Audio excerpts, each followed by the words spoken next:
Who are the women of Italian cinema? When most people think of the women of Italian cinema, names like Sophia Loren and Monica Bellucci are the first to come to mind. For Italian film enthusiasts and those with a little more exposure to world cinema, other famous actresses like Gina Lollobrigida, Anna Magnani, Stefania Sandrelli, Laura Morante, and Monica Vitti might also sound familiar. These divas of Italian film are common household names for many. However, women have contributed much more than just beauty and acting talent to the world of Italian cinema. But why have so few people heard names like Cristina Comencini, Francesca Comencini, Lina Wertmüller, Liliana Cavani, Francesca Archibugi, Roberta Torre, Wilma Lavate, Marina Spade, Francesca Pirani, just to name a few? These talented women filmmakers, among others, have been contributing to the canon of Italian film since its very beginning at the turn of the century, yet they remain, for the most part, invisible. One of Italian film's first directors, and indeed one of its most prolific directors, was the film director Elvira Notari of Naples. During her career, she directed more than 60 films, and her numerous contributions to Italian silent film were influential in establishing what we would consider today to be the most salient characteristics of Italian film. Her films were characterized by employing a documentary style, by using local actors, also by accentuating regional dialects, regional traditions, folklore and sites of a particular region, and also characterized by depicting melodramas. All of these elements of Italian film are still considered to be trademarks of Italian cinema overall. In this clip of her film, A Santa Notte, produced in 1922, we see diva and actress Rose Angione. The divas in early silent films directed by Notari, as well as others, created a prototype that, while not the norm, was so popular that its influence continues to resurface in modern Italian film today.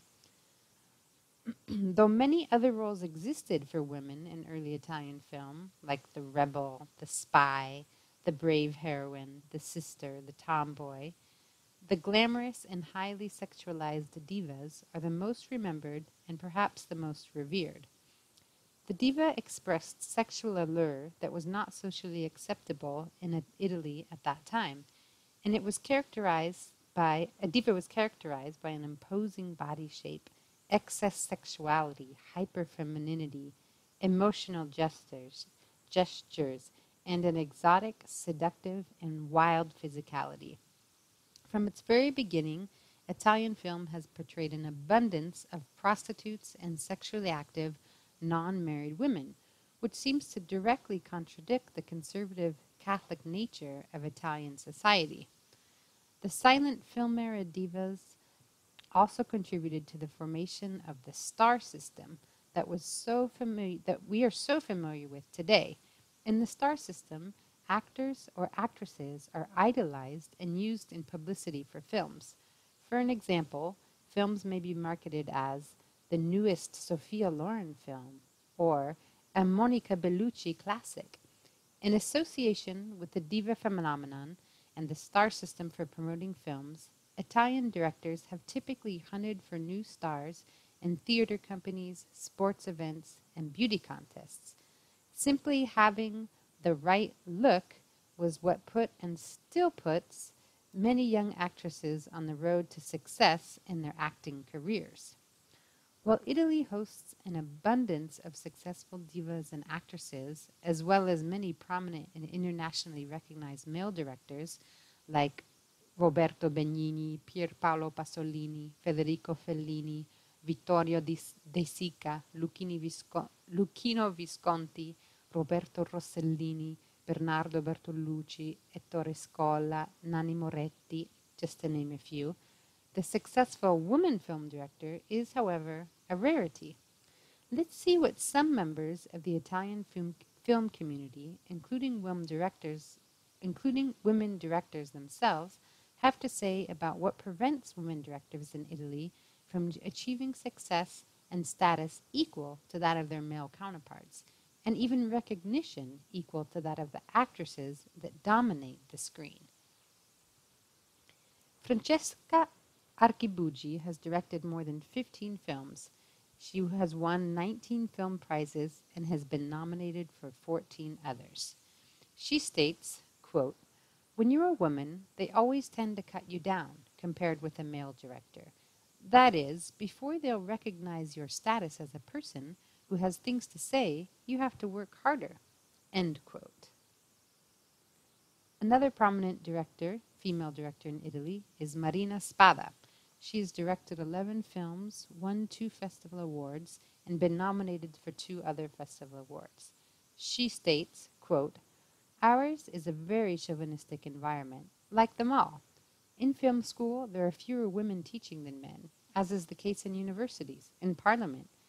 And then, even the women that are in those positions do not necessarily represent a woman's way of thinking.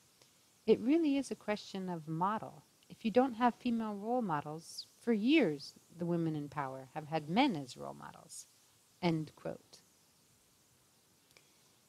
In comparison, director Marco Limberti offers another perspective. Limberti has directed 5 films and 3 TV series, as well as serving as assistant director for numerous films. He states, quote, "I find that in women's DNA, there's something that makes them more suited to certain professions. Assistant director is a role that women perform very well. That's true of production roles in general. As directors, however, apart from some extremely rare cases, women are not very well suited. But that's not a problem, because if we delegate the tasks appropriately, everyone works better in the role they're carrying out." End quote. Finally, we have Deborah Young, who's a renowned film critic, a director herself, and also organizes Italian film festivals. She states, quote, "There is a certain amount of truth to the fact that entrusting women with a position of power and spending money and having influence, there is still something cultural that doesn't really like that. There's something cultural there that is against it. And in spite of the fact that Italy had a strong political movement, somehow feminism has never made the practical inroads that one would imagine. A wealthy country full of money, and yet somehow women are not seen as leaders." End quote. Now that you have had a brief introduction to the women of Italian film, take some time to reflect on the following questions. Please respond to these questions in your Week 2 blog. What do you think? Who are the women of Italian cinema?